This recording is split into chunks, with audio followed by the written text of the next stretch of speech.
Hey folks, Malforian here. Welcome back to another dev diary for Crusader Kings 3. Today it is all about 3D art and kind of how they've worked through the process of bringing some flavor to Iberia. I'm going to be honest, we're going to do this video a little bit different. Usually we read through the changes, the mechanics, have a little discussion about them, chat in the comments about what we think is good or bad.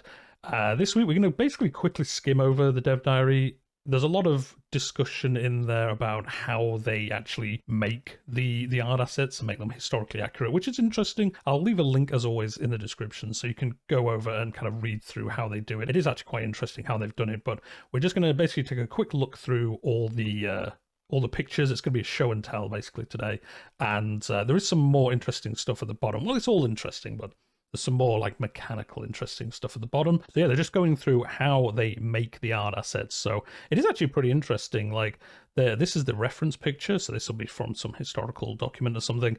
And then this is the concept art. And then this is the finished asset, which is pretty interesting because yeah, it looks like it's almost like this person here, but then the pattern is from this front person. So yeah, it is interesting how they do stuff. Like here's the reference of them sat down. This is the concept art of the robe.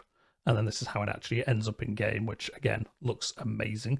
The art assets like this are definitely what sets this apart from CK2. I think, like just seeing your people in 3D and being able to see at a glance, really where your character's from, what culture they're from, and things like that, definitely sets this game apart. I think. Well, to be honest, from most grand strategy games.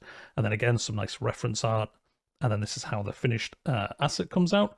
And then again, this one's interesting because the concept art is actually this person at the back that you can barely see. The helm is from this person at the back, which is crazy. Not this guy from Switzerland that's tagged in. He's time traveled back.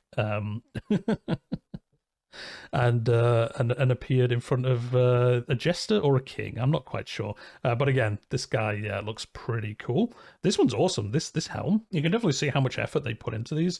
Now, if you've ever played the community flavor pack, which I have just done for the first time in the Rise of the Habsburg story campaign.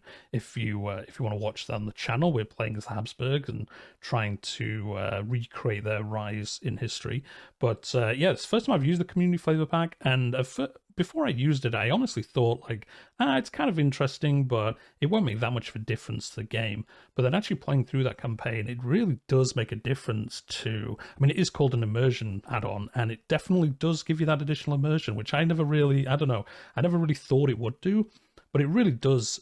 Having people come to your court and they wear something different. Like in a recent episode, we had somebody come from the steppes, and they had this amazing armor with like a metal mustache hole and all this cool stuff. And whenever we meet him or we talk to him, I now remember that character.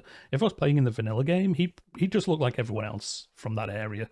You know, there's only a limited amount of clothing. There is a lot in the base game, but there definitely isn't as much as there is in that add-on. That add-on is amazing. If you've never used it, it's a little annoying you can't use it for achievements, but it is really, really good. And it's good to see, obviously, they could, in theory, Paradox, just leave a lot of this stuff for modders to do, because to be honest, they do it. Like the flavor pack, it's got so much content in there, and I'm sure they're going to do a big update for Iberia.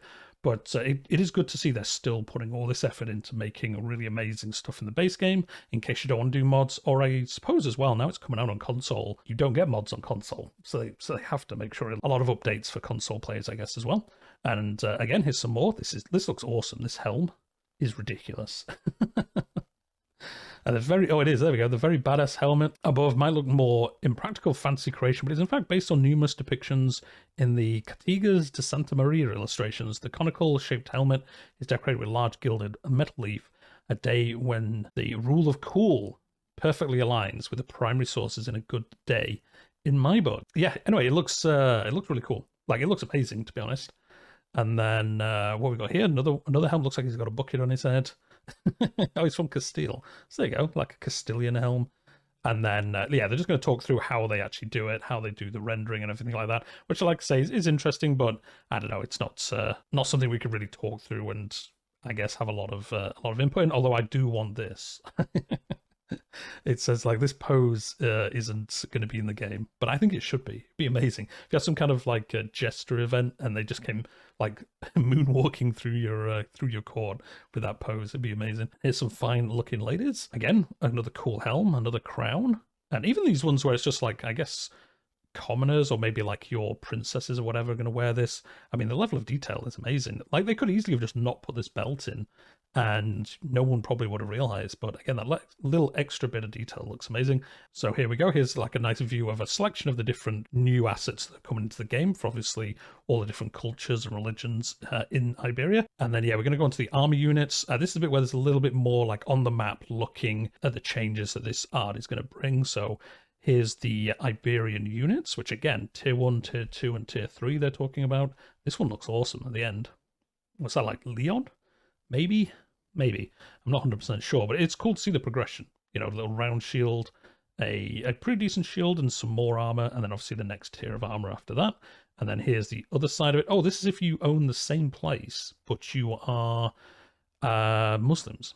As you can see, it's the same coat of arms and colors, but a different combination, because obviously you're a Muslim ruler rather than a Christian ruler, which is pretty cool. I didn't realize that was actually shown there. So yeah, especially these shields where it's like small round, medium round, and like a heart-shaped one, which is awesome. And then, yeah, ships. So the same for the Iberian cultures. They also had different kind of ships, and they're redoing the ships that you see in the Mediterranean cultures in Iberia.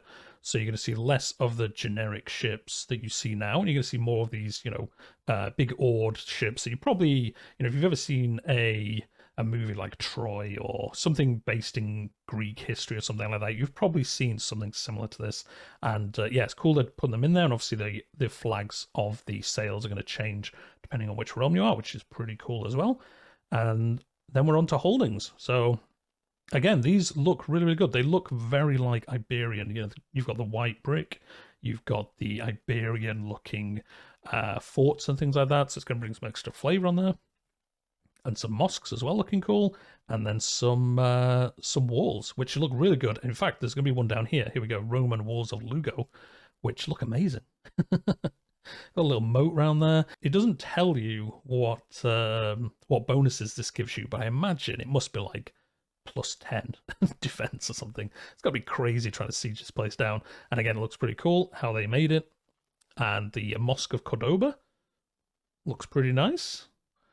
And the Alhambra, which if you've played Civilization, you've probably had as a wonder many times. It looks pretty cool, like nestled in these hills here. A fortress palace whose construction began in 1238. Historically, will you begin the construction early? So yeah, it looks like you can build that. I imagine not from the beginning of the game, maybe at like 1100 or something, the option comes available. Well, a decision, I imagine. Or maybe just a special build. I imagine it must be going to be a decision. To build this, I would think, rather than having to dig through the building menu just to find it. Santiago de Compostela, which looks awesome. Is this a cathedral? Yes. Again, looks awesome. Construction has historically begun in 1075, so again, I think even in the 1066, there'll either be a decision or maybe, like I said, there'll just be that special building slot and you'll use that to build this. And then we're on to artifacts. So yeah, we've got these Aquamanali, which they talked about last week. Amarilli spheres. This looks way better than the technology it's named. Well, the technology is named after these. The worst technology in the game, I think we'll all agree. But these look really, really cool. Having this in your court. Again, like I said in the previous couple of dev diaries, them adding these kind of things to the royal court really is going to help diversify how people's courts look. You know, if you're ruling in Spain now, your court is going to look way different to somebody in Germany.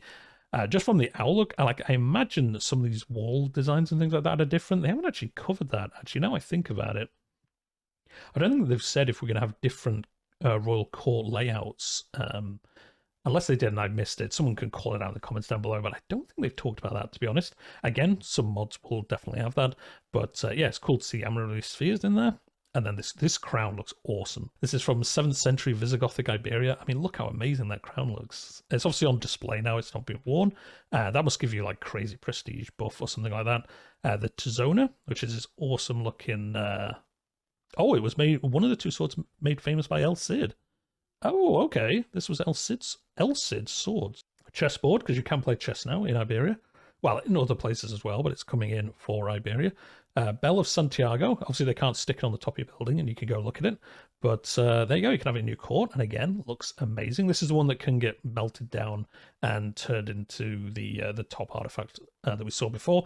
And then that's it, except for this cool meme. Love a good meme. If you are interested in art stuff, they are actually talking about here. They're doing a Twitch live stream on the 18th next week about how they basically talking people through all this processes here and showing off some more art and stuff like that. Might be worth tuning in because I imagine they'll show some stuff they haven't already, and that'll be cool to see. But yeah, that's going to be it for today for the Dev Diary. It doesn't say what next week's is. I imagine it'll be something about maybe the free patch, what comes in there exactly.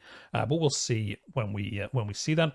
But yeah, we're going to leave it there for today. Hope you enjoyed it. And like I say, another short one. If you did, hit that like button. If you're new to the channel and you like the Dev Diaries, Crusader Kings, or other strategy games, hit that subscribe. I'm trying to get to 1,000 subscriptions this year. So if you did want to, that would be amazing. But yeah, we'll leave it there. I'll see you in the next one.